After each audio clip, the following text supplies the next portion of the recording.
What do you think of when you think of personal development for women?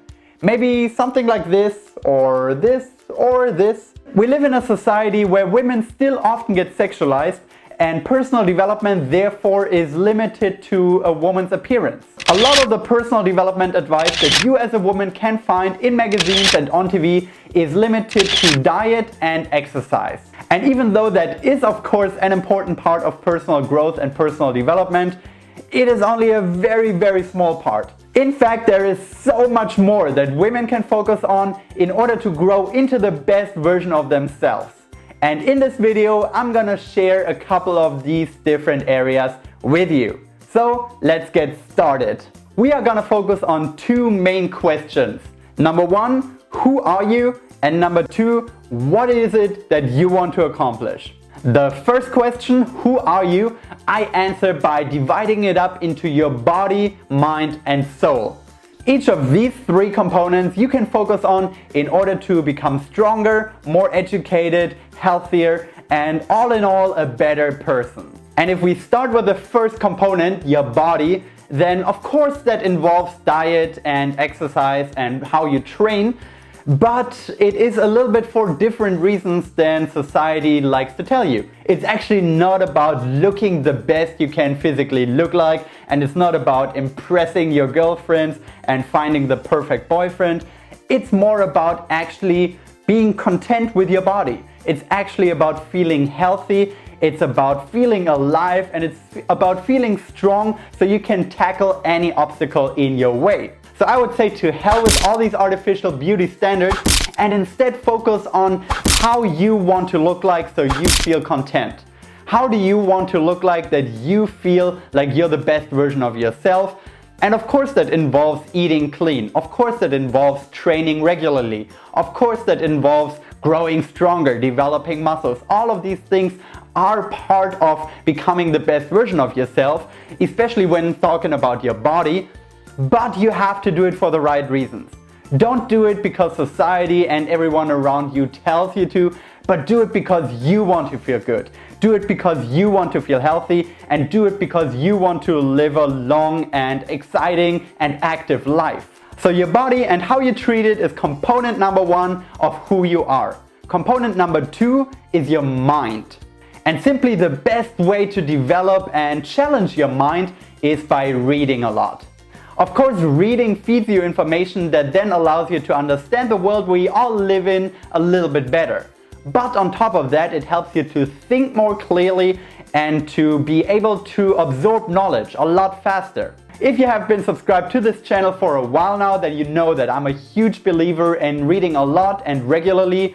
And by the way, if you haven't subscribed yet, then this is your chance now. And if you are interested in watching videos about how to read more and how to get into the habit of reading, then definitely check out a previous video that I made about that. Honestly, this life is far too interesting and far too complex to limit yourself to merely the knowledge that you gain from school. Instead, dedicate yourself to becoming a lifelong learner. Try to read a little bit every single day. Talk to interesting people that maybe know about stuff that you know nothing about. Go to lectures, educate yourself. Whatever it takes to train and develop your mind, you should welcome with open arms. So after discussing your body and your mind, the third component of who you are as a person is your soul. And don't worry, I'm not gonna get too esoteric on you here. What I mean by training and developing your soul is being content with who you are and where you are right now. And in my personal opinion, the best way to do that is by training mindfulness and meditation. I have already made videos about meditation and mindfulness in the past, so here are two of them that you can check out if you're interested in getting more involved with that. But very briefly, the reason why I advocate mindfulness and meditation so much is that it allows you to become more aware of what you do on a day-to-day basis, who you are, and by doing that you will discover what your potential is, maybe untapped still, and where you want to go with that potential. So what there still is for you left to develop and left to explore. If you are practicing mindfulness, you will become more aware of what you do on a day-to-day basis. You will become more aware of what your value to the world actually is. What is the gift that you want to share with the people around you? Where do you bring the most value, and how can you do that even more? How can you be even more of service to other people?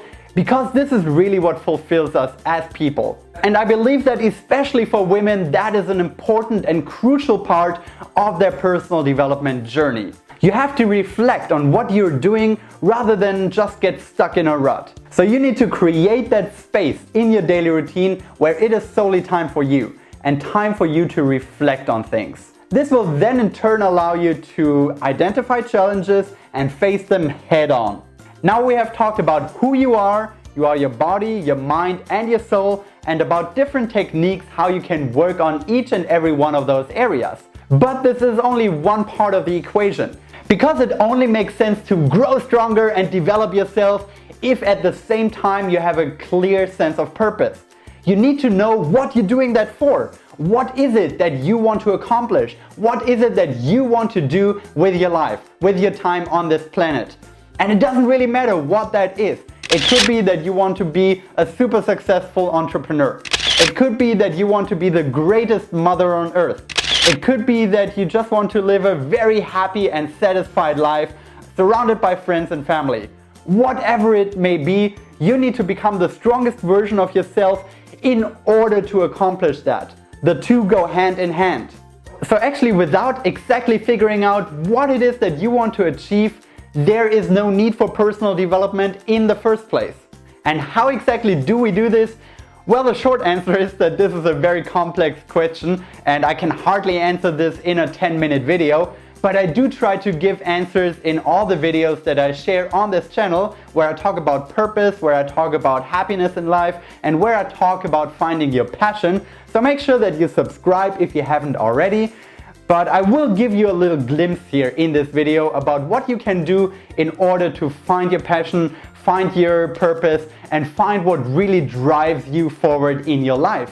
So 3 quick tips about finding your purpose in life, and the first one is expand your horizon. This kind of goes back to what we already discussed about nurturing your soul, but also nurturing your mind. Read a lot, travel a lot, meet a lot of interesting people, disagree with people, argue with people, but then also give yourself time to reflect on those encounters and give yourself time to really process what your role in this crazy world of ours possibly is. So step number 1 is expand your horizon. Step number 2 is don't accept limits. Unfortunately for women in our day and age, there are still limitations to what they can accomplish or what society tells them they can accomplish. Don't accept those limitations. Break down those barriers. There are really no limits anymore. You have the internet. If you're watching this YouTube video, you have almost infinite resources just by having an internet connection. So use that. Use any opportunity to make your dreams come true, and don't take shit from anyone who tells you that you can't do what you set out to do. You don't have to be a mother. You don't have to get married. You don't have to fall into these role cliches that society still dictates us a little bit. Of course you can if you want to. If this is something that you aspire to have, then by all means go for it. And then be the best mother, be the best wife that you can possibly be. But don't do it because somebody else tells you to. Do it because you want it. And have this approach with every single thing in your life. And then my third quick tip about finding your mission in life is simply being patient. If you are in your 20s or even in your early 30s, you still have a lot of time to figure out what you want to do. You still have a lot of time to explore, and you need to give yourself that time. Finding your passion in life, finding your mission in life is not something that you can rush. It doesn't happen overnight.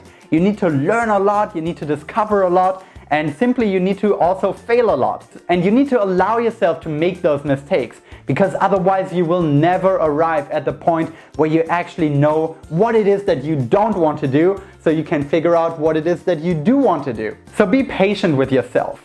Don't be your own worst enemy by rushing things, but instead be supportive of finding yourself and finding what it is that you want to accomplish. And if at one point you have identified what this clear, crisp vision for your life is, then take this mission, take this motivation of what it is that you want to accomplish, combine it with who you are, and constantly keep working on who you are. And if you then put the two together, you have the equation for personal development and becoming the best version of yourself. I truly hope that this helps you on your path to personal growth, and I'm looking forward to see you guys in the next video. So make sure that you turn on the notifications as well, so you get a quick little reminder when I upload my next video. Thank you guys so much for watching, and I see you next time.